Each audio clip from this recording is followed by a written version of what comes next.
Hi, my name is Sarah Haeder, and I am doing my informative speech, and here's my audience.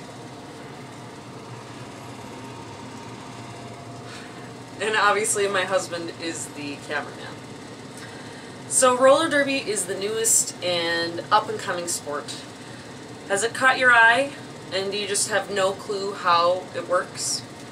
Well, once you're able to tackle the rules, then you're going to be able to watch the Fargo-Moorhead Derby girls tackle their opponents. I have been a Fargo-Moorhead Derby girl, a member of the Northern Pains, which is the A team, for 2 seasons now. So the information that's in this video is relying on my experience. It's also relying on the Women's Flat Track Derby Association's rules. And I've also gotten some information from some of our derby referees. Today I'm going to explain the basics about roller derby by going over positions, the roles that those positions play on the track, and then we're going to watch a demonstration video of a sample jam. So a couple of terms that we need to know that aren't used in a lot of other sports are what we're going to go over. The first one is the pack. So just like in any other sport, there are members that are in play and members that are on the bench. So the people that are in play are called the pack, and those are composed of 4 people from your home team, like the Fargo-Moorhead Derby girls, and 4 people from the opposing team. You also have 2 people called jammers, and they are 1 from each team, and they line up behind the pack. So a total of 5 from each team are on the track at any given time. There's also a term called the line. The line are your 4 blockers that are out on the track or going out on the track the next jam. The term the jam is actually explains a moment in time. So we have a game which is actually called a roller derby bout, and each roller derby bout is composed of 2 periods that are 30 minutes each. Within those 30-minute periods you have a series of several 2-minute jams, and during those jams that is when you score points. So there's another term that's called a lead jammer.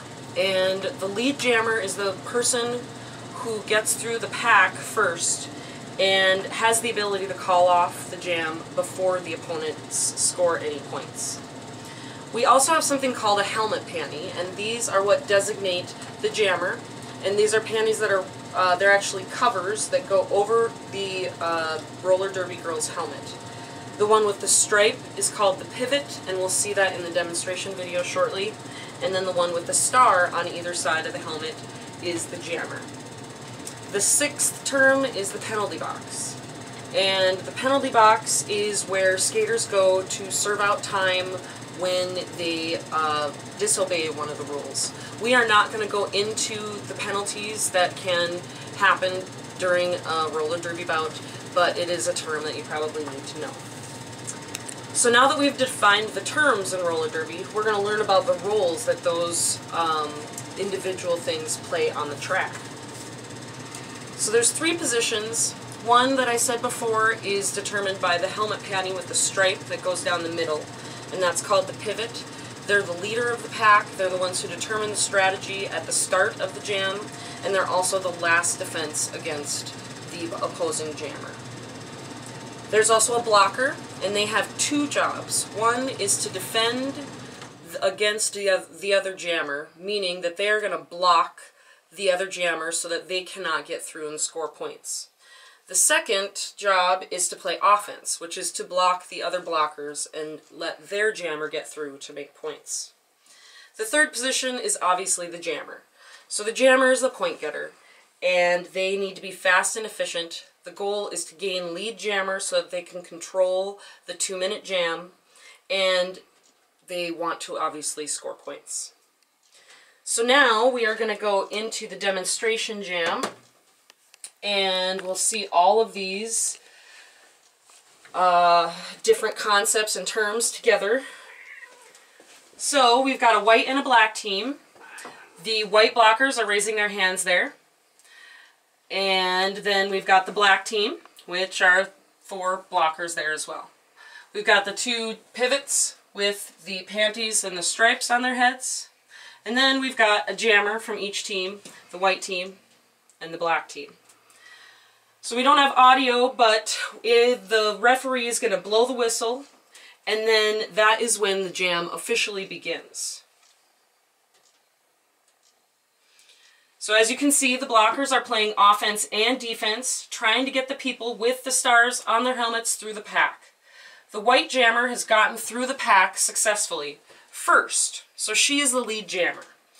Now that she has made her initial pass through the pack, then every time that she passes another black blocker or jammer, she is going to gain a point for her team.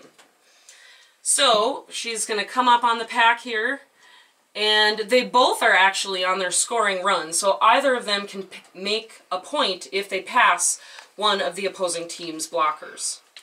So she made it through, she made 5 points. She is now making the motion to call off the jam, and that stops the jam, and we are finished with the demonstration. So, obviously you can see that once you're able to follow the initial rules, then you're really going to be able to enjoy the sport of roller derby. Today we've gone over the basics of roller derby, discussing the positions and the roles that those positions play on the track.